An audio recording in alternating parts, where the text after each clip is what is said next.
Hello, and welcome to the Supportive Care Services Live Lunch and Learn series. My name is Voncel Hunter, Marketing Specialist with Ironwood Cancer and Research Centers. The Supportive Care Services Department has created a series of lunch and learn videos to help you be successful when navigating your cancer journey. They are here to help you get actively involved in your healing process. For more information about the Supportive Care Services Department, please email socialwork@ironwoodcrc.com. Today's featured speaker is Nicole McCallister, licensed social worker with Ironwood Supportive Care Services Department. And today's discussion is survivorship, taking care of you. Let's all welcome Nicole. Hi, I'm so glad to be here today. That was a great intro, and I really appreciate that. I hope that everyone viewing today learns some information and tips about reducing your stress and managing your stress, and just kind of improving your overall social and emotional well-being as a cancer survivor. So let's go ahead and get started. Cancer survivors may experience a combination of positive and negative emotions. Among these negative emotions, there's anger, guilt, depression, isolation, and anxiety. Emotional distress can result from the fear of reoccurrence or death. As many as 70% of post-treatment cancer survivors report high levels of fear of the return of their cancer, which can lead to significant and long-lasting distress. This fear and its associated emotional distress may cause patients to either avoid proper surveillance or to demand more intense surveillance than evidence supports. So what is surveillance, you ask? This is the monitoring of your physical health after treatment ends. It may include follow-up visits with your doctor and longer intervals, blood work, and repeated scans. These techniques allow your medical team to ensure you are cancer-free and do not need additional treatments. Emotional distress can also result from physical, social, or practical problems. Practical and social problems of survivors include issues concerning employment, finances, health, and even life insurance. We are going to dig into these topics today and tell you a little bit more about how to manage them. Anxiety and depression affect up to 29% of survivors, and as many as 19% of survivors meet the criteria for post-traumatic stress disorder. Caregivers, family, and friends may also experience PTSD. So if you were going through cancer treatment and you felt like everything was traumatic to you, maybe it was. You're not alone. As the numbers show, there's a lot of people who do experience these emotions and that stress. It is important for survivors to reach out to a social worker or to another member of their healthcare team if their emotions are negatively affecting their daily activities or relationships. Cancer and its treatment can have a negative effect on work status, performance, and job satisfaction.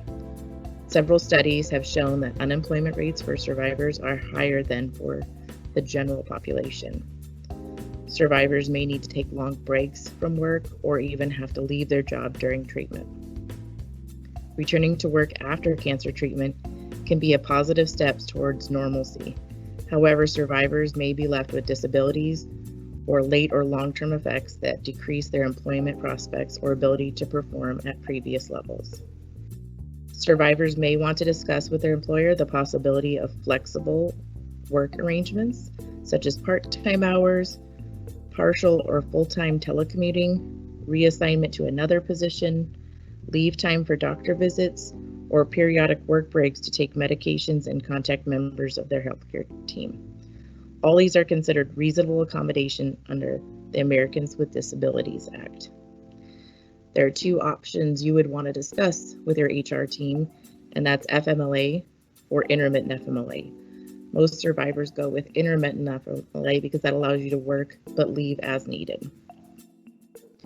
The Livestrong 2012 survey found that approximately 33% of working age survivors went into debt after cancer treatment, and 3% had to file for bankruptcy. The American Cancer Society study of cancer survivors showed that 20% of survivors reported unmet financial needs. Often, survivors lose income because they are not able to work as much or at all during treatment, making it difficult to both pay for medical bills and household expenses. Unfortunately, most of the resources for community financial assistance are for patients in active treatment, not post-treatment. There are things you can do. Consider a change of employment for a position you feel comfortable doing. Look for other sources of income. Prioritize bills and pay what you can. Make payment plans with creditors, and file appeals with your insurance company. So what does depression look like? And are you depressed? Here are some signs and symptoms of depression. Whether you have had cancer or not, many people experience periods of depression in their lifetime. People can experience some of these symptoms or all of these symptoms you see on the screen. It is important for you to be aware and to try to recognize the signs and symptoms. Know your body. Once you do, share these with your medical team and/or your social worker, especially if you're having active thoughts of harming yourself or thinking life would be better without you in it. We have services and crisis response that can assist you and get you connected with the services you need to not feel this way anymore.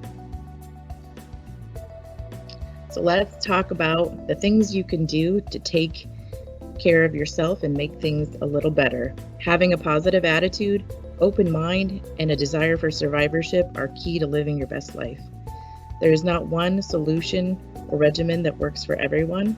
There are some basic things that we are going to talk to you about today that can make positive changes in your emotional and spiritual well-being. The well-being of our cancer survivors is a top priority for Ironwood. We want you to not only survive, but thrive. We are here to help, and the research outlines several interventions that have shown positive outcomes and changes for your specific needs. Here is a list of a few of these evidence-based interventions that have shown to assist survivors in improving their social and emotional well-being. You can check out the other videos in this Survivor series as well to learn about lifestyle changes, nutrition, and exercise. Education can be done on your own, but we suggest that you reach out to your medical team, social worker, or registered dietitian for advice and to find out who the credible sources are. Pharmacological interventions refers to the use of medications for depression and anxiety. Your primary care physician may be willing to prescribe these for you, or you can seek out the assistance of a psychiatrist. We will speak in depth on a few of these. Individual counseling. Do not be afraid of the stigma surrounding counseling. Seeking therapy does not mean that you're crazy. It's a way for you to sit down one-on-one with a neutral person, say anything you want, and work towards goals for yourselves. Sometimes changing the way we think changes the way we behave. Our social workers at Ironwood can help arrange counseling for you, either here at Ironwood or out in the community. You can also contact your insurance company to find a list of in-network providers. Some therapists will take payments of cash or credit in lieu of insurance, if that is your preference. Both Jessica and I use psychologytoday.com on occasion to find providers in the community. It's a great website to find support groups and different types of therapists or psychiatrists. They will help you set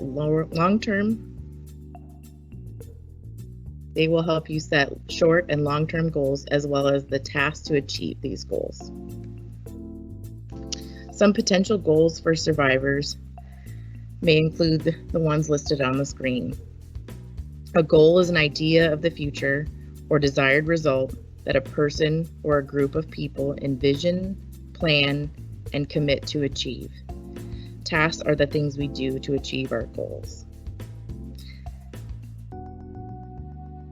Decreasing your symptoms of anxiety and depression, increasing your self-esteem, working on body image, developing coping skills, regaining that sense of control in your life, improving your overall well-being, learning how to problem solve, establishing a sense of hope, and recognition and acceptance of the new you. So the new you and the new normal are two phrases often associated with cancer survivors. Lots of changes can happen throughout the cancer journey, including physical changes to your body, relationships, attitudes, beliefs, values, and feelings. Body image and perception of ourselves are issues we face on and off throughout our lives, but are prevalent for survivors. Recognizing these changes and acceptance of them is very important. Scars tell a story, but they do not have to define us. Try to focus on the good changes. A 2017 survey of roughly 1,800 cancer survivors showed that people believe they came out of cancer treatment with increased awareness of their bodies and their lives, a deeper appreciation of people and things, quality of relationships improved over time, and comfort in their ability to accept themselves and others for who they truly are.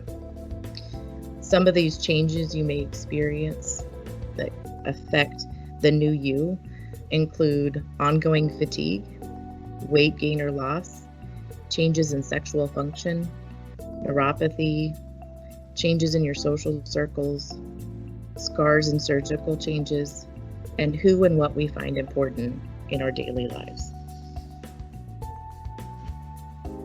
One of the things that counseling can help you do is overcome your fears. What does it mean to be mindful?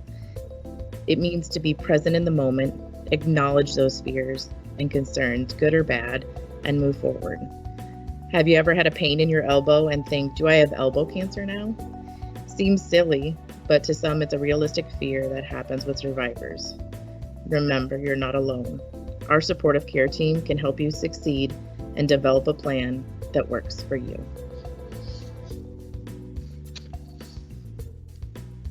Support systems can change like the tide over time. People come and go. We ask some people to leave, and other times people choose to leave us. We have to keep the door open and allow for others to enter our circle. It is hard sometimes to accept help from others.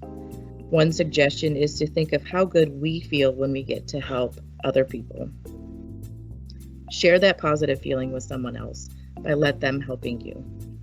The social workers at Ironwood can sit down with you and help you map out your support system, see where the strengths are and where the weak spots we can work on with you. Visualizing your support system can be hard to do. Here's a trick. Grab a pad of Post-it notes. Write your name on one and stick it in the middle of a blank wall.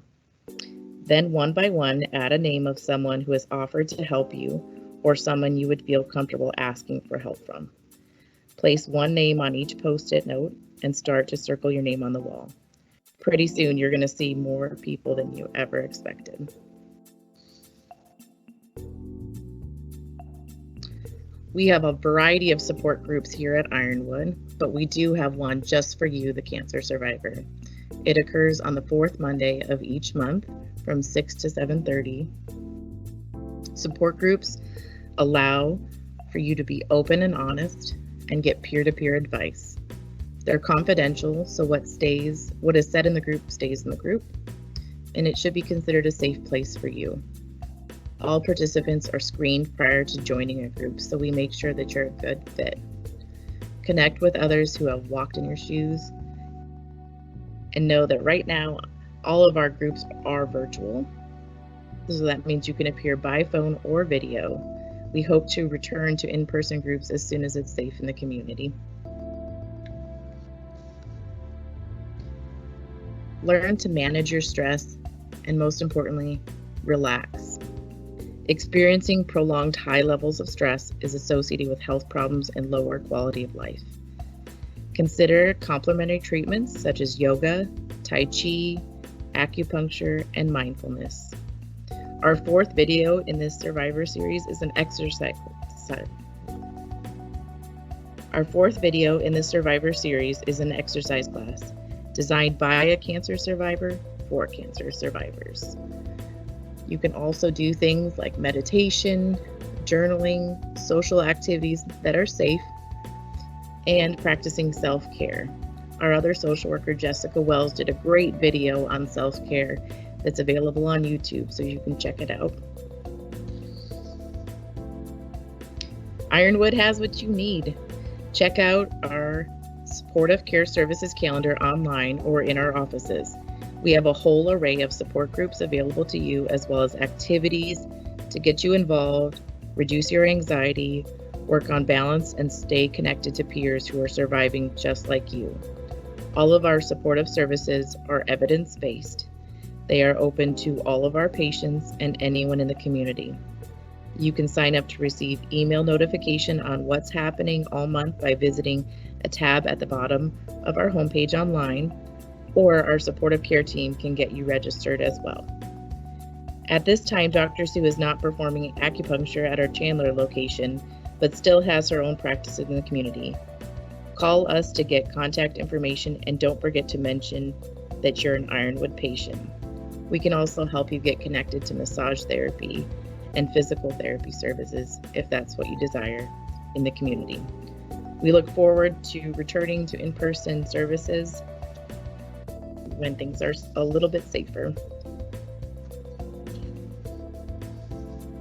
There are so many resources out there to support you. It can be overwhelming.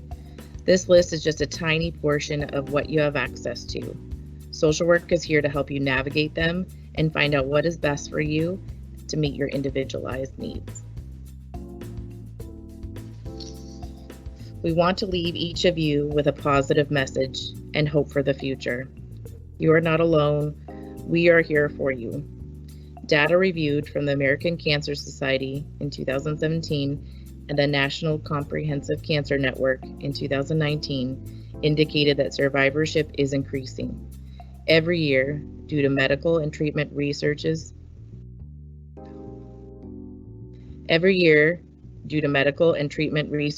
and advances, more and more people are surviving cancer. More cancers are being cured. More people are living longer with the disease. Many of the risks for reoccurrence of cancer or the development of secondary cancers are known, and you can make changes in your life to reduce these risks.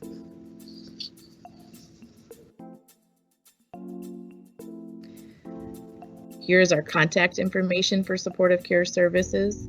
You can reach any of our team members, which includes social work, genetic counselors, registered dietitians, and our integrative medicine doctor, by calling 480-314-6660 or using one of these emails on the screen. Nicole, thank you for that informative presentation regarding taking care of you. We do have a few questions from our digital audience. The first question is, what are some ideas for taking care of me I can do for free in the Valley or at home? That's a great question. And a lot of people are asking about what can I do at home, but the weather's also kind of turning for the better. It's not so hot outside, so it's a good time to go outside if you can. If you're up to it, there's a lot of parks across the valley where you can go for walks. You can practice walking meditation, you can journal, you can read outside, you can just spend some time soaking up nature. One of my favorite places to go that doesn't require hiking or anything special or exertion levels is Papago Park, which is over near 52nd Street in McDowell. There's a great area, beautiful red rocks, and just a nice place within the city to kind of sit and relax. But at home, there's a lot of great options on YouTube. Of course, there's all of the Ironwood videos where you can do watercolor painting. I know I tried the New England Lighthouse and it didn't quite look like our artist version, but it was a lot of fun to do. But we also have a music therapy class there, chair yoga, and just a variety of educational videos that you can watch. But YouTube itself, you can search sound bowl meditation, you can search exercise classes, including ones in a chair, so that if you can't do a full yoga class, but you can sit in a chair, you can find stuff on there. There's craft classes, cooking classes, pretty much anything you can think of, you could find on YouTube. Thank you. And the next question is, I keep putting off my personal goals because of life and family. I'm happy to do that, but how do I not feel guilty about taking care of myself sometimes? There's a fine line between self-care and selfish. it really isn't as fine when you look at it from the outside, but it feels that way. But self-care is about taking care of yourself, and it's okay to make yourself a priority. Especially being a cancer survivor, you have to take care of yourself. You have to look at what you want and what you need, and consider your family, your friends, everybody else, but you have to put yourself there first. Because if you can't take care of yourself, you're not going to be there for anyone else. I always use the example of flying on an airplane, and the flight attendants tell you that before you can help someone else when the oxygen masks come down, you have to put your mask on first. And I use that a lot with patients who are struggling with making time for themselves. Start off really small. If it means 15 minutes a day where you do something just for yourself, that's okay. You can work up to an hour a day or a whole day, but just start small and just kind of acknowledge that you are important and it's okay.